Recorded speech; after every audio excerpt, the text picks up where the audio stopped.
Hey, this is Toe2 Bravo, and today we're going to talk about our Vickers Tactical Flat Face Trigger for Glock.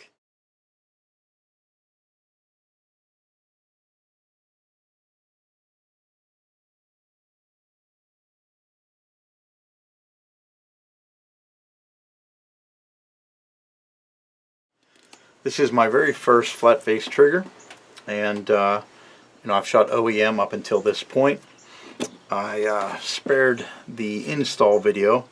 It is comes in a package with just the trigger shoe itself, and two very nice pins here.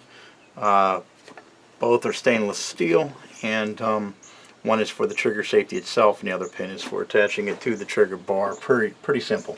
Just get yourself a punch and a hammer, and tap it into the trigger bar that you have, and then install it in your Glock.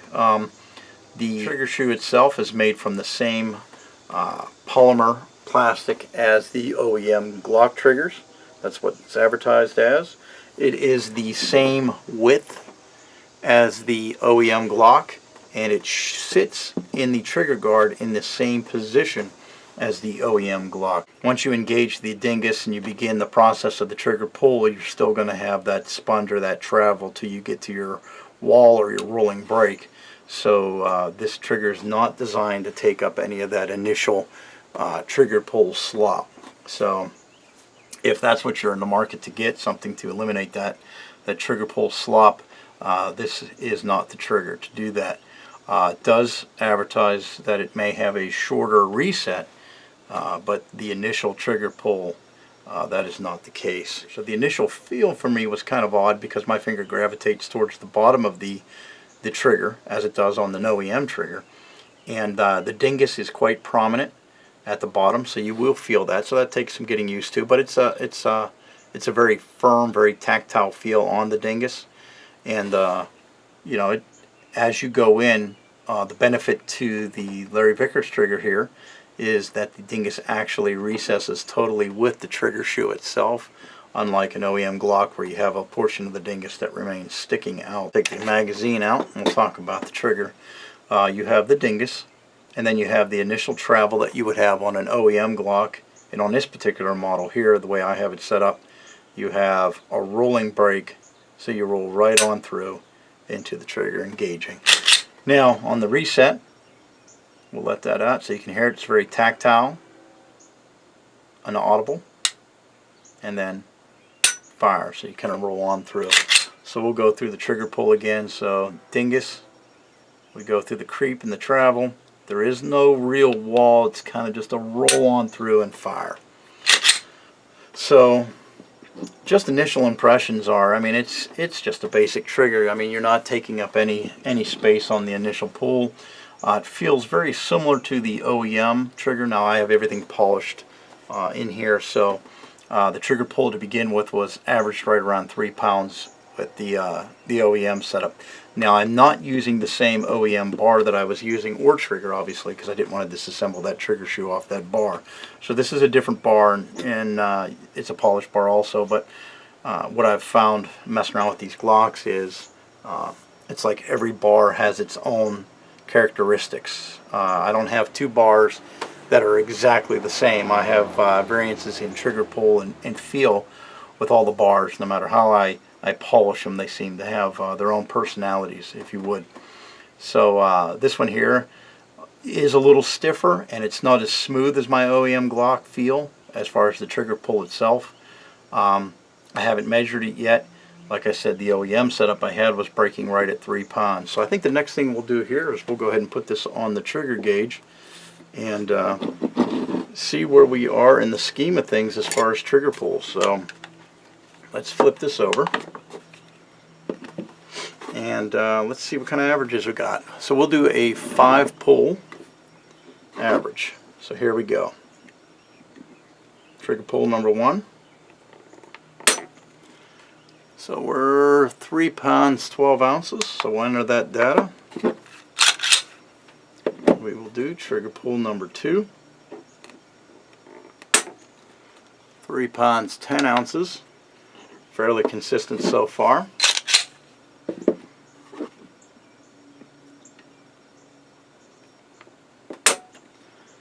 4 pounds 1 ounce.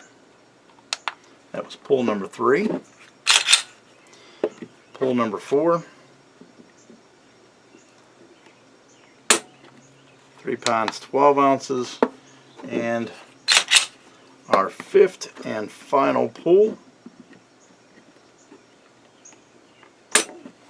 3 pounds 11 ounces for a 5 pull average of 3 pounds 12 ounces. Everything was fairly consistent.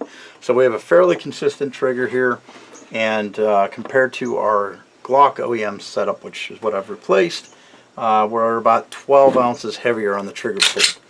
So not as smooth, and again, I'm not going to attribute that obviously to the trigger shoe, but probably to the other, or the different trigger bar that I'm using. So overall initial impressions, I think it looks pretty good. We'll zoom in on there. There's nothing on this side, no distinguishing marks on this side of the trigger, but if we rotate the pistol and we come in here, you can see that you have the Larry Vickers Tango Down symbol right there on the trigger. You have a very tactile dingus there, and then of course the instructions do say that you should check the trigger safeties with the install of the shoe.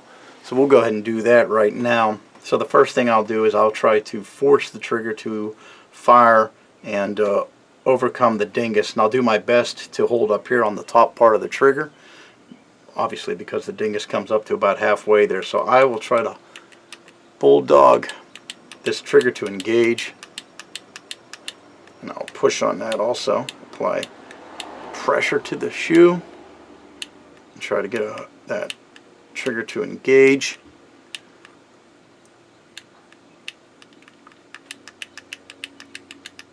Alright, I'm fairly confident that trigger is good to go.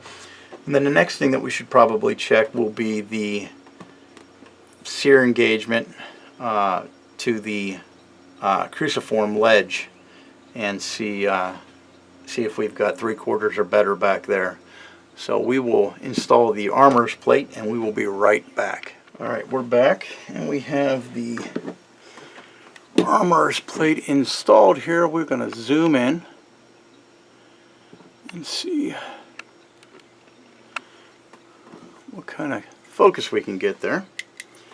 And we will use our, before we start that, let's go ahead and talk about what we're using here on the table. This is my Streamlight Stylus Pro. This is 90 lumens. This is the rechargeable model. Has the USB charging port here for the rechargeable batteries. Very slim, very streamlined, very nice, very well built flashlight. Not overly large. Definitely good for workspaces and such. And the workbench. That's what we're using right here. So we will try our very best to see where we're at here. So I'm going to take an initial look. I'm going to look down, and it looks like we've captured about 80–85% of the ledge there, and I'm going to do my very best to highlight that for you guys right there. If you look down in the gun right there, you can see about 80 to 90%, 80, 85, 90% of the ledge is captured right there. We'll go ahead and pull the trigger and you can watch that fall. We'll do that again.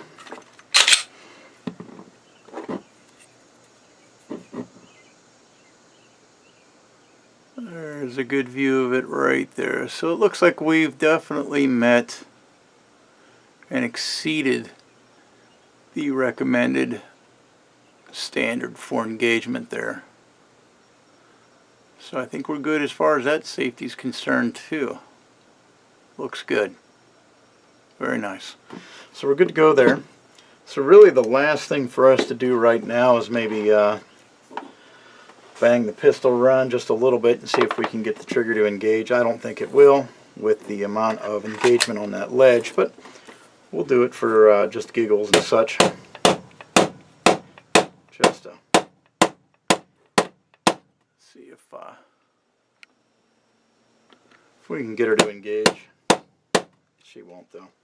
I'm very confident. just tearing up my tape roll.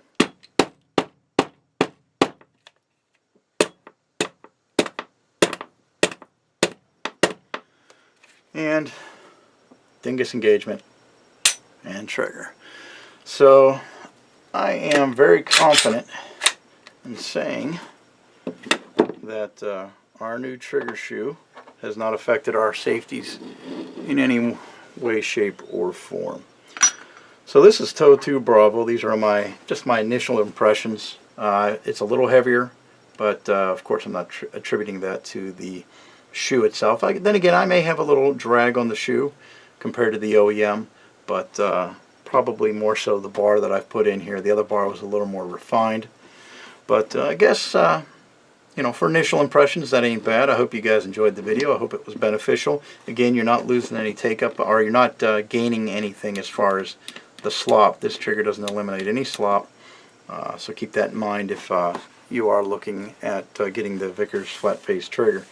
So this is Toe 2 Bravo. I hope you enjoyed this initial impressions video, and the real tale will be told once we get it out to the range and see how it performs. So again, I appreciate you watching. If you're not subscribed, subscribe, and thumbs up, thumbs down until I see you at the range again. Thanks for watching.